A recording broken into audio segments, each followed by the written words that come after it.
안녕하세요, 싸웁니다. 이 영화 마이너리티 리포트에서 새 예언자들이 나오고 예언자들은 범죄가 일어날 것을 미리 알려주는데요. 그럼 탐 크루즈가 범죄 현장으로 출동해 범죄를 예방하게 됩니다. 즉 영화에선 인간의 행동을 100% 예측할 수 있었고 또 인간에겐 자유의지란 전혀 없어 보였죠. 그런데 만약 어떤 사람이 내게 다가와서 야 어차피 다 정해져 있는 거 뭐하러 이렇게 열심히 해? 어차피 인간에겐 자유의지도 없는데 라고 말한다면 여러분들은 어떻게 반응할까요? 아마도 대부분은 별 미친 소리 다 하네 라고 반응할 겁니다. 그런데 최근 몇몇의 연구에선 이런 주장을 뒷받침하는 실험이 있었는데요. 먼저 독일의 신경과학자 한스 헬무트 코른 후보는 준비 전이란 말을 사용하며 우리가 행동을 하기 직전, 즉 1초 전쯤에 머리뼈 표면에서 나타나는 전기적 신호를 발견했습니다. 즉 행동을 하기 직전에 나타나는 전기 신호라 하여 준비 전이라 이름을 붙인 것이죠. 이후 캘리포니아 대학의 벤자빈 리벳 교수는 평소 준비 전이에 많은 관심을 가지고 있었고 또 그것을 규명하기 위한 실험을 진행하게 되는데요. 그 실험의 결과는 생각보다 충격적이었습니다. 기존의 의사결정의 과정은 행동을 하기로 결정을 하고 행동 직전에 준비 전이가 발생하며 그리고 실제로 행동하는 순서로 알려져 있었는데요. 리벳의 실험에서 밝혀진 것은 준비 전이가 가장 먼저 나타났고 그 뒤에 의사결정이 뒤따랐으며 그리고 나서 행동이 발생했다는 겁니다. 즉 우리가 결정하기도 전에 뇌에선 움직이려는 시도가 이미 포착된 것이죠. 이 결과를 두고 리벳 교수는 우리 인간은 자유의지가 거의 작용하지 않는다라고 결론을 내렸죠.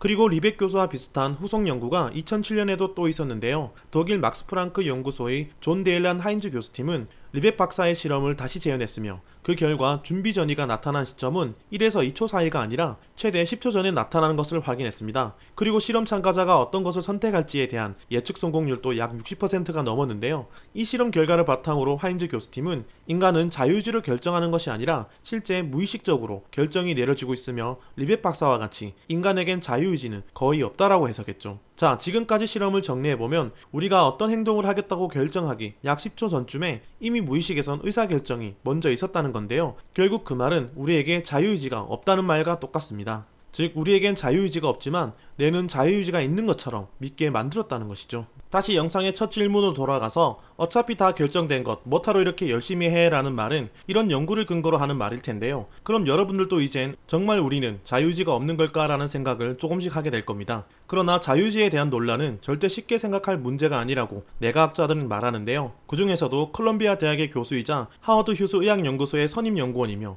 또 노벨 생리의학상을 수상한 에릭 캔들도 똑같은 의견입니다. 잠깐만 에릭 캔들을 소개해보면 기억과 학습의 메커니즘과 뇌과학의 꽃이라 불리는 신경가소성 이론을 생리의학적으로 증명했는데요. 그의 책 마음의 오르들에서 자유의지와 같은 인간의 본성과 의식을 설명하기 위해 뇌의 오류인 장애를 먼저 알아보고 또 여러 학문의 관점에서 접근하는데요. 자, 그럼 뇌과학자 에릭 캔델은 인간의 자유의지를 어떻게 바라봤을까요? 뇌과학의 관점으로 자유의지에 대해 접근하려면 먼저 의식이란 것을 규명해야 하는데요. 왜냐하면 우리의 모든 정신활동과 행동은 의식 없이는 절대 불가능하기 때문입니다. 즉 의식을 먼저 알아야 자유의지든 뭐든 알 수 있다는 것이죠. 뇌과학에서 의식은 크게 두 가지 맥락에서 이야기할 수 있는데요.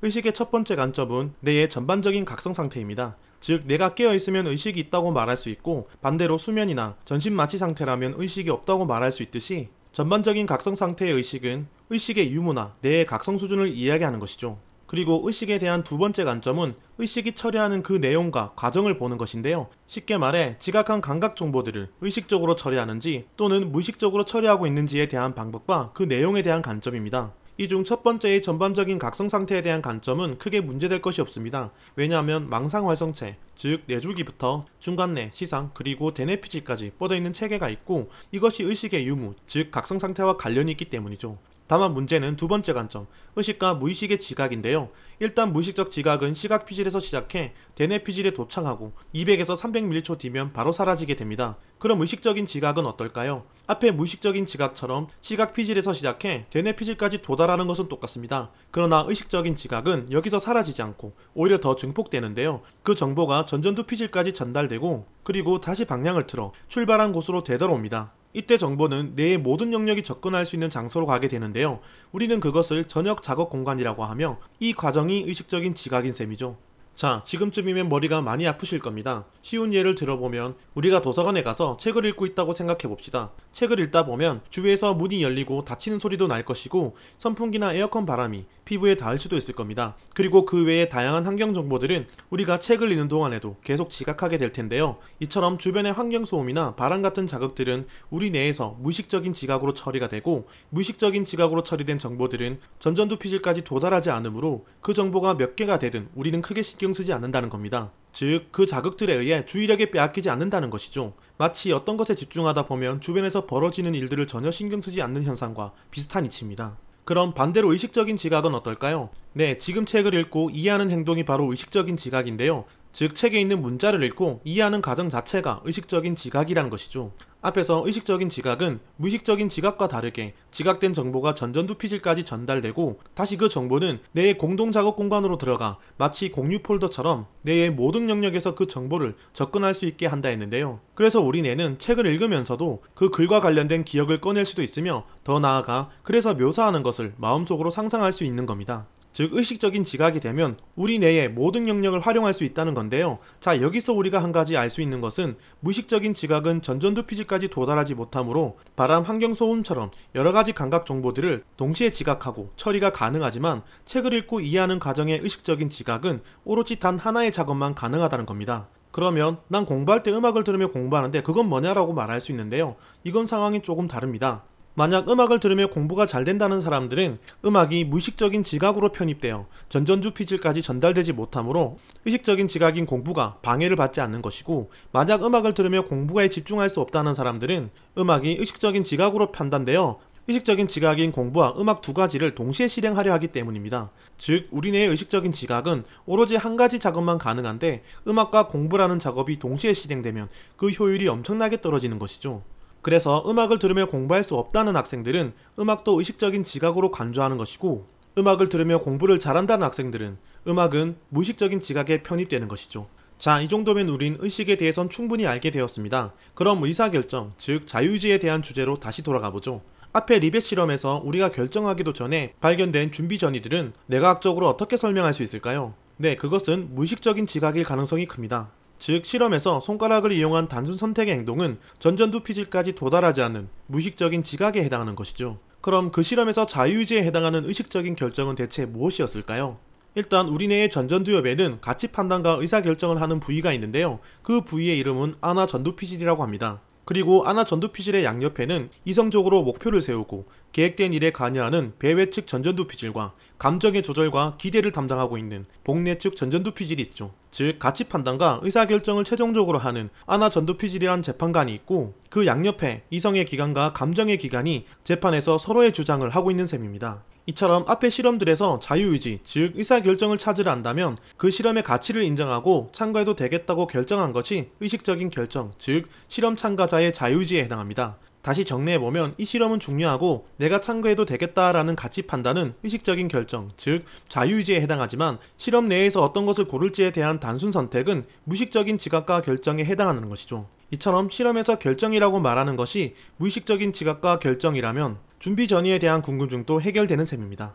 이처럼 인간의 자유의지는 중요하다고 판단이 되는 영역에서 주로 사용되며, 일상에서 큰 의미가 없다고 생각하는 단순 선택에선 무의식만으로 수많은 결정들을 하고 또 영향을 미치고 있다는 겁니다. 그래서 이런 뇌과학적 사실을 알게 됐다면 그 누구보다 우리는 더 열심히 살아야 하는데요. 왜냐하면 지금의 노력이 현재의 경험에 반영되고 또 그 경험은 내 무의식에 조금씩 축적되고 있으며, 그런 미래에 있을 작고 큰 결정에서 축적된 무의식이 결정에 영향을 주거나 스스로 결정하기도 하니까요. 즉, 현재를 열심히 살아가는 사람들이 미래에 더 현명한 결정을 할 확률이 계속 높아진다는 겁니다.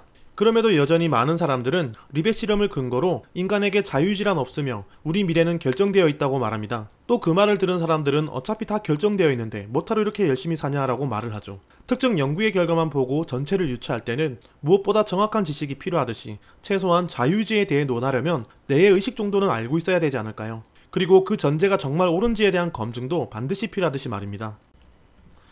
정신분석학의 창시자 프로이트는 무의식의 영역은 절대 인간이 알 수 없는 영역이라 했지만 무의식의 영역이라도 의식화할 수 있는 기억이 있다면 그것을 전의식이라고 말했는데요. 그 말은 생각해내려는 의식적인 노력을 기울인다면 무의식적인 영역이라 할지라도 관련된 기억이나 지식이 되살아날 수 있다는 겁니다. 즉 무의식은 우리가 전혀 다가갈 수 없는 영역이 아니란 것이죠. 뇌과학자 에릭 핸들 또한 그의 책 마음의 오류들에서 무의식적인 정신과정과 의식적인 정신과정은 서로 상호작용할 수 있으며 그것이 우리 세상을 살아가는데 가장 중요하다고 말하는데요. 이처럼 의식과 무의식은 두 개의 차원으로 완전히 분리된 것이 아니라 서로 맞닿아 있으며 미래의 의사결정에도 서로 큰 영향을 미친다는 겁니다. 그래서 지금, 여기, 그리고 현재의 경험은 무엇보다 중요합니다. 왜냐하면 지금의 내 경험이 미래의 결정들에 반드시 영향을 미치기 때문이죠. 그래서 우리들도 앞으로 더 지혜롭고 현명한 결정을 하고 싶다면 무엇보다 지금의 경험을 소중하게 여겨야 합니다. 그리고 그 노력의 결과와 상관없이 현재의 노력은 미래에서 더 현명한 결정을 하는데 반드시 큰 도움이 되니까요.